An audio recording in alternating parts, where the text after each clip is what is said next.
Sky TV media. వరంగల్లో జరిగిన ఛత్రపతి శివాజీ మహారాజ్ జయంతి వేడుకల్లో గోషామహల్ ఎమ్మెల్యే రాజాసింగ్ చేసిన వ్యాఖ్యలు రాజకీయ వర్గాల్లో చర్చనీయాంశంగా మారాయి.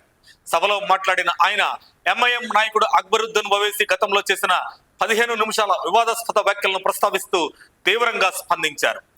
అక్బరుద్దీన్ పదే పదే అదే మాటలను చెబుతూ ప్రజలను తప్పుదారి పట్టిస్తున్నారని రాజాసింగ్ ఆరోపించారు. 15 నిమిషాలు కాదు 15 సంవత్సరాలు ఇచ్చినా ఏమీ చేయలేరు అంటూ ఎద్దేవా చేశారు. తన సవాల్ను బహిరంగంగా ప్రకటిస్తూ భద్రతా సిబ్బందిని పక్కన పెట్టి ముఖాముఖి మాట్లాడేందుకు సిద్ధమని పేర్కొన్నారు. డేట్, టైం, ప్లేస్ నువ్వే నిర్ణయించు, ఎక్కడైనా రావడానికి నేను సిద్ధమని రాజాసింగ్ అన్నారు. అయితే తన వ్యాఖ్యల్లో ఆయన తీవ్ర స్వరాన్ని ప్రదర్శించారు.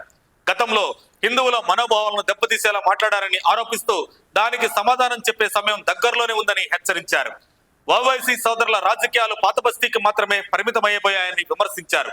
రాజాసింగ్ ప్రసంగం సభకు హాజరైన యువతలో ఉత్సాహాన్ని రేకెత్తించగా ఈ వ్యాఖ్యలు సోషల్ మీడియాలో వేగంగా వైరల్ అయ్యాయి.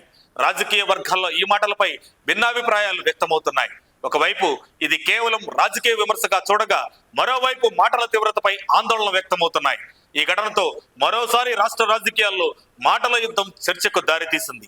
రాబోయే రోజుల్లో ఈ వ్యాఖ్యలపై ఎలాంటి పరిణామాలు చోటు చేసుకుంటాయో వేచి చూడాలి. మరిన్ని అప్డేట్స్ కోసం మా కాయ్ టీవీని సబ్స్క్రైబ్ చేసుకోండి. మా వీడియో కనుక మీకు నచ్చినట్లయితే లైక్ చేయండి, షేర్ చేయండి. మీ విలువైన అభిప్రాయాలను కామెంట్ బాక్స్లో తెలియజేయండి.